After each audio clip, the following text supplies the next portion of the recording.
الله وبركاته.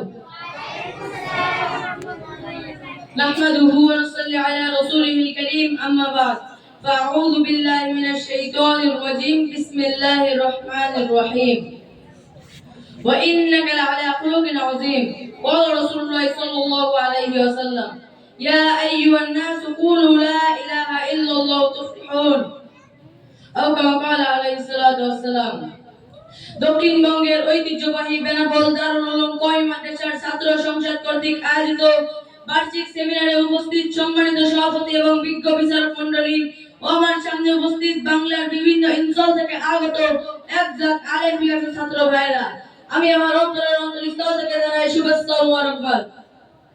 আঞ্জুমান কর্তৃপক্ষ আজ আমার উপর যে বিষয়বস্তু নির্ধারণ করেছেন তা হলো সিরাতে খতামুন নবী সাল্লাল্লাহু আলাইহি ওয়াসাল্লাম। আমি আমার উক্ত বিষয়ের উপর কিঞ্চিত পরিমাণ আলোকপাত করব, মা তৌফিক ইল্লা বিল্লাহ।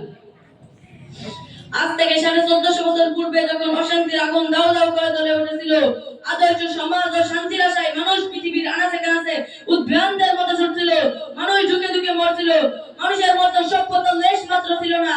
ঠিক সেই সময় শান্তির সৌগাত অশান্তির চূড়ান্ত পতন ঘটিয়ে একটি অফুরন্তর আলো এই পৃথিবীর বুকে আগমন করলেন হযরত মুহাম্মদ সাল্লাল্লাহু আলাইহি ওয়াসাল্লাম এবং আরবের মধ্যে প্রতিষ্ঠা করলেন ইসলামী রাষ্ট্র।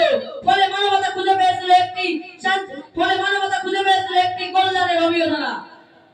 রাসূলুল্লাহ সাল্লাল্লাহু আলাইহি ওয়াসাল্লাম ছোটবেলা থেকে গর্বিত ছিলেন।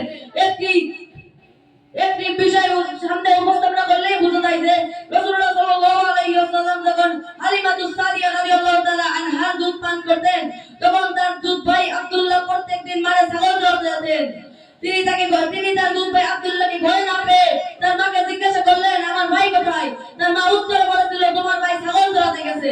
তিনি তখন বললেন, আমিও যাব।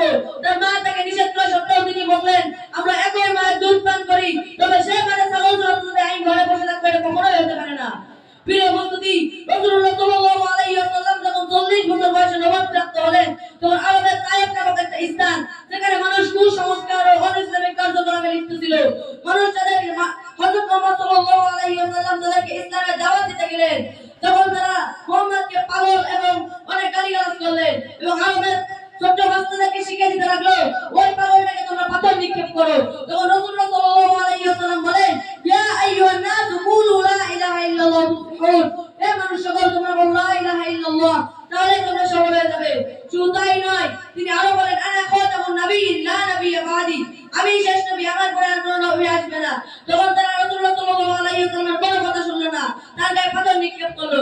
তিনি যখন রক্তে রঞ্জিত হয়ে মক্কায় ফিরে আসলেন, তখন সাহাবীরা তাদের বক্তব্য করার জন্য অনুমতি চেয়েছিলেন। তিনি বলেছিলেন, আমি দুনিয়ার ভিতরে রহমত স্বরূপ এসেছি, আরব স্বরূপ নয়। শুধু তাই নয়, হযরত আয়েশা রাদিয়াল্লাহু তাআলা আনহা থেকে বর্ণিত রয়েছে, হুজুর সাল্লাল্লাহু আলাইহি ওয়াসাল্লাম হুবহু কুরআনের মতো ছিলেন।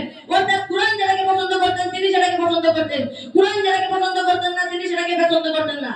সম্মানিত হাজিরিন, আমি আমার উক্ত বিষয় দ্বারা বুঝাতে চাইছি, রাসূলুল্লাহ সাল্লাল্লাহু আলাইহি ওয়াসাল্লামের আদর্শের মতো আমরা আদর্শ করে তুলব। আল্লাহ তাআলা আমাকে এবং আপনাদেরকে তার আদর্শ মেনে চলার তৌফিক দান করুন, আমিন। ওয়া আখিরু দাওয়ানা আলহামদুলিল্লাহি রাব্বিল আলামিন। অসংখ্য শুকরিয়া মোহাম্মদ আব্দুর রহমানকে তার অত্যন্ত গুরুত্বপূর্ণ সিরাত সম্পর্কে আমাদেরকে কিছু ধারণা দেওয়ার জন্য। আসলে রাসূল করিম সাল্লাল্লাহু আলাইহি ওয়াসাল্লামের ভালোবাসা